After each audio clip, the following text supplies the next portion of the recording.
यो भिडियोमा हामी एटमिक स्ट्रक्चरको बारेमा कुरा गर्छौं। सुरु गर्छौं अनि केही कुराहरु छुटेरै छ भने चाहिँ अर्को भिडियोमा हेर्छौं। यो भिडियोमा चाहिँ हामीले बेसिक कन्सेप्टहरु जस्तोको बारेमा कुरा गर्छौं। पहिला एटम भनेको के हो बाट सुरु गरौं। एटम भनेको एकदमै सानो कुरा हो जसलाई अझै बढी टुक्राउन मिल्दैन। भनेको atom is the smallest particle पनि भन्छ है जे होस्। अनि यसले चाहिँ रिएक्सनमा भाग लिन सक्छ। एटम भन्दा सानो पनि हुन्छ है, सब एटमिक पार्टिकल नि हुन्छ हुनलाई। जस्तो हाम्रो एटमको भित्र के हुन्छ, प्रोटोन न्यूट्रोनहरु हुन्छ, अझै टुक्रायो भने क्वार्क्सहरु त्यस्तो कुराहरु हुन्छ। त्यो हो। अनि मेन चाहिँ एटमको इन्डिपेन्डेन्ट एक्जिस्टेन्स हुँदैन है। जस्तो ओ भन्यो भने इन्डिपेन्डेन्ट एक्जिस्ट गर्दैन, तर O2 गर्छ नि त। त्यही भएर यो चाहिँ एटम हो, यताको इन्डिपेन्डेन्ट एक्जिस्टेन्स भएको चाहिँ मोलिक्युल हो, त्यस्तो कुरा छ। अनि सुरुमा हामीले अर्बिट र अर्बिटलको फरक बुझ्नुपर्छ। त्यो बुझ्नलाई चाहिँ मैले एउटा एटम बनाएर हेरेँ। अनि मसँग एउटा न्यूक्लियस छ अनि यो न्यूक्लियसको वरिपरि चाहिँ इलेक्ट्रोन घुमिरहेछ अरे। यो सुरुमा दिएको खाले मोडेल यस्तो थियो अरे कि न्यूक्लियस हो अनि इलेक्ट्रोन यसको वरिपरि घुमिरहेको हुन्छ। अनि यो जुन बाटोमा घुम्छ नि, हाइवे जस्तो बाटो हुन्छ अरे कि न्यूक्लियसको वरिपरि। यसलाई चाहिँ हामीले यो बाटोलाई फिक्स्ड मेकानिकल बाटो भनौं न। यो भनेको चाहिँ अर्बिट हो। अर्बिट भनेको फिक्स्ड मेकानिकल बाटो हो। पहिलाको फिजिसिस्टहरुले यसरी बुझ्थे। हामीले के बुझ्छौं भन्यो भने न्यूक्लियस छ, न्यूक्लियसको वरिपरि इलेक्ट्रोनहरु यस्तो बाटोमा घुम्ने हैन कि कुनै पनि एरियामा हुन्छ अरे कि कुनै पनि एरियामा घुमिरहेको हुन्छ। अनि सपोज त्यो चाहिँ यसको वरिपरि स्फेरिकल एरियामा बढी पाइएला अथवा यसको छेउतिर के यसरी यतातिर बढी पाइएला। त्यो जुन क्षेत्रमा बढी पाइन्छ नि इलेक्ट्रोनहरु त्यसैलाई हामीले अर्बिटल भन्छौं। भनेको अर्बिटल भनेको चाहिँ त्यस्तो रिजन्स हो जहाँ चाहिँ इलेक्ट्रोन पाउने प्रोबेबिलिटी म्याक्सिमम हुन्छ।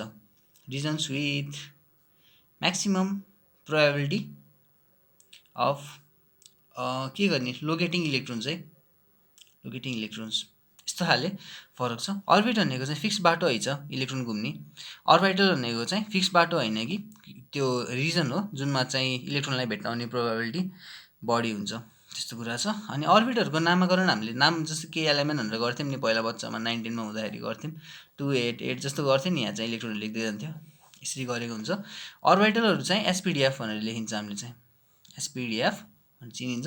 योहरु खास लेटरले चाहिँ यसको के भन्छ शेप जनाको हो। एस भनेको स्फेरिकल हो, पी भनेको चाहिँ जस डम्बेल जस्तो शेप, यसको न्यूक्लियसको वरिपरि डम्बेल जस्तोमा छरेर इलेक्ट्रोन बस्यो नि। डी भनेको डबल डम्बेल जस्तो, एफ भनेको अलि कम्प्लिकेटेड खालको जस्तो, त्यस्तो कुरा छ।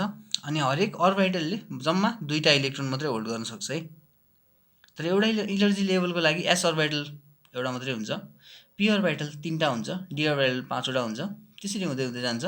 अनि यसरी यिनीहरुले होल्ड गर्ने हो के खास भन्छ। टोटल मैले एस अर्बिटलहरुमा टोटल इनर्जी इलेक्ट्रोन कतिवटा हुन्छ भने चाहिँ यसमा 2टा हुन्छ, यसमा 6वटा हुन्छ, यसमा 10वटा हुन्छ।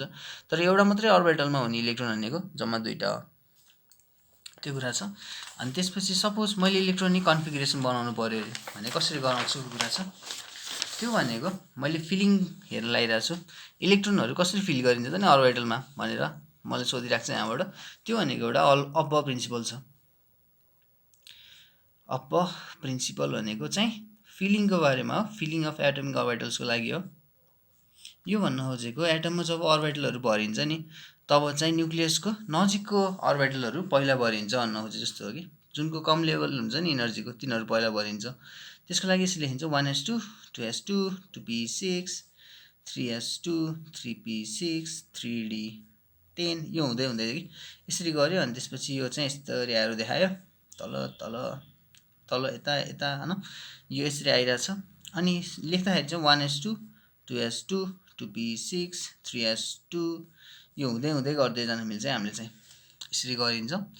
अब सपोज एउटाको लागि हेरौँ, जस्तो सोडियमको लागि गरेर हेरौँ न इलेक्ट्रोनिक कन्फिगरेसन भन्यो भने हामीलाई थाहा छ सोडियमको एटमिक नम्बर 11 हो भनेपछि 1s2 यो माथिकोहरु जोड्दा 11 पुग्नु पर्यो कि 2s2 4 पुग्यो, अनि 2p6 10 पुग्यो, अनि 3s1 यहाँ चाहिँ ठ्याक्कै 11 पुग्यो। अनि यो लास्टको जे छ नि सबभन्दा बाहिरपट्टि यसमा जुन देखियो नि एस, यही ब्लक हुन्छ है यो एलिमेन्ट चाहिँ।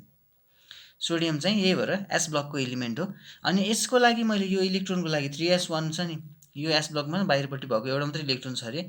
यो इलेक्ट्रोनको लागि चाहिँ अब सबै के यसको बारेमा सबै कुरा जान्न खोजे, इनर्जी जान्न खोजे, अनि त्यस्तै यसको पोजिसन जान्न खोजे भने चाहिँ मैले एउटा क्वान्टम नम्बर भन्ने कुरा हेर्न मिल्छ। क्वान्टम नम्बर भनेको चाहिँ इलेक्ट्रोनको के भन्छ ठेगाना जस्तै हो अरे कि त्यसले चाहिँ इलेक्ट्रोनको इनर्जीको बारेमा भन्छ अनि पोजिसनको बारेमा भन्छ सबै कुरा भन्छ जस्तो हामीले 3s1 को लागि हेरिरहेछौँ भने चाहिँ 3s1 मा अगाडि जे नम्बर छ नि त्योलाई चाहिँ हामीले n भनिन्छ n भनेको प्रिन्सिपल क्वान्टम नम्बर हो प्रिन्सिपल क्वान्टम नम्बर यो भनेको चाहिँ कुन चाहिँ सेल हो त नि भन्न खोजेको कि अगाडि 1 आयो भने चाहिँ त्यो चाहिँ k भन्ने सेलमा पर्छ है यहाँ कुन छ 3 छ नि त भनेपछि k अनि l अनि m अनि n 1 2 3 4 भनेपछि 3 भनेपछि m वाला सेलमा पर्दो रहेछ है त्यसरी हेर्न मिल्छ त्यो सेलको बारेमा हो सुरुको चाहिँ अनि त्यसपछि l छ l भनेको चाहिँ एजिमुथल क्वान्टम नम्बर नाम खतरा भन्ने खासै केही छैन है यो भन्न खोजेको चाहिँ अर्बिटलको बारेमा इन्फर्मेसन हो कि अर्बिटलको सेप कस्तो हुन्छ त त्यसको बारेमा हो n यदि यहाँ 3 छ भने चाहिँ है l को भ्यालु चाहिँ हामीलाई थाहा छ यो l को भ्यालु जहिले पनि n - 1 सम्म जान्छ कतिदेखि भन्यो भने 0 देखि 0 टु n - 1 सम्म भ्यालु जान्छ भन्न खोजेको यदि n को भ्यालु यहाँ 3 छ भने l को भ्यालु कति हुने भयो 0 हुनु पर्यो 1 हुनु पर्यो अनि 2 हुने भयो 3 हुने भएन है किनभने n - 1 सम्म जान्छ 3 सम्म जाँदैन 1 कम सम्म जान्छ 0 1 2 सम्म जान्छ यो ठिक छ अनि यसपछि अर्को छ m भनेको म्याग्नेटिक क्वान्टम नम्बर m भनेको म्याग्नेटिक क्वान्टम नम्बर हो म्याग्नेटिक क्वान्टम नम्बर चाहिँ -l देखि +l सम्म जान्छ यसरी अनि यतिखेर यसमा हेर्यो भने -2 देखि जाने भए -2 -1 0 अनि त्यसपछि 1 अनि त्यसपछि 2 यस्तो हुन्छ हेरिरहेछ अनि यसपछि अर्को कुरा छ अनि m भनेको चाहिँ कतिवटा अर्बिटल छ त नि यो टाइपको पनि भन्न खोजेको है त्यति छ अनि त्यस्तै हामीले अर्को हेर्न लाग्छौँ अब त्यसपछि स्पिन क्वान्टम नम्बर हेर्न लाग्छौँ लास्टको quantum number spin quantum number भनेको चाहिँ क्लकवाइज डिरेक्सनमा घुम्यो कि एन्टी क्लकवाइज डिरेक्सनमा भन्न खोजेको है यो चाहिँ प्लस माइनस हाफ हुनसक्छ एउटा मात्रै छ भने प्लस हाफ लेखेर छोड्दा हुन्छ क्लकवाइज छ भन्दा हुन्छ यो कुरा छ एकचोटि सरल रिभिजन गरौँ यो पढेको चाहिँ भर्खरको त चारवटा क्वान्टम नम्बर चारवटा हामीलाई थाहा भएको क्वान्टम नम्बरहरू भनेको एउटा चाहिँ प्रिन्सिपल क्वान्टम नम्बर हो अर्को चाहिँ एजिमुथल हो अनि अर्को चाहिँ म्याग्नेटिक हो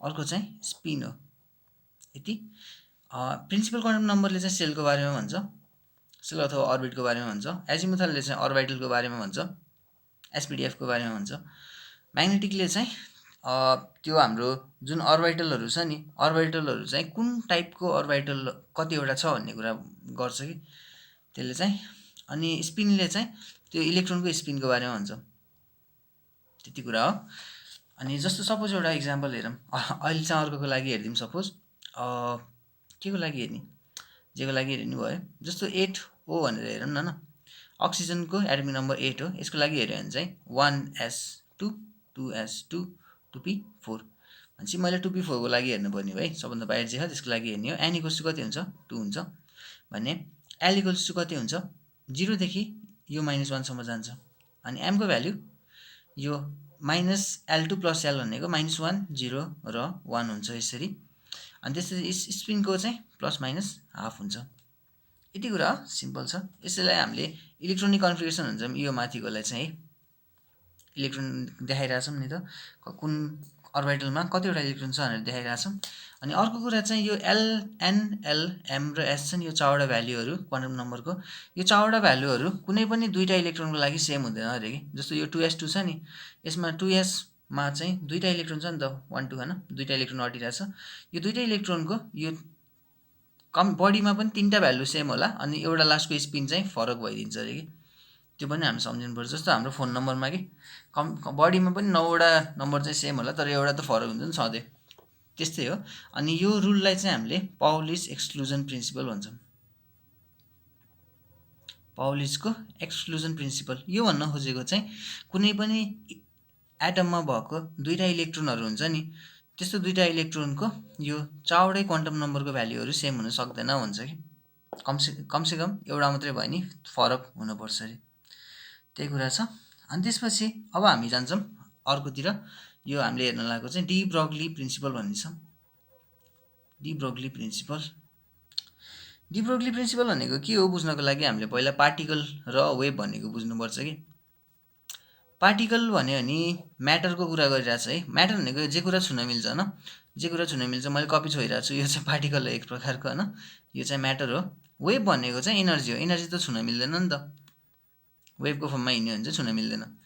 डिब्रोग्ली वेभ प्रिन्सिपल, डिब्रोग्ली प्रिन्सिपलले के भन्छ भने नि हरेक पार्टिकलसँग एउटा वेभ एसोसिएटेड हुन्छ अरे कि। जस्तो इलेक्ट्रोन छ नि, पहिला पहिला इलेक्ट्रोन चाहिँ एउटा पार्टिकल मात्रै हो भन्थे, तर आजकल चाहिँ हामीले के भन्छौँ भने नि इलेक्ट्रोन वेभ पनि हो, पार्टिकल पनि हो भन्छौँ रे कि। पार्टिकल पनि हो, वेभ पनि हो, त्यही भएर दुईवटा नेचर छ नि यसको, डुअल नेचर।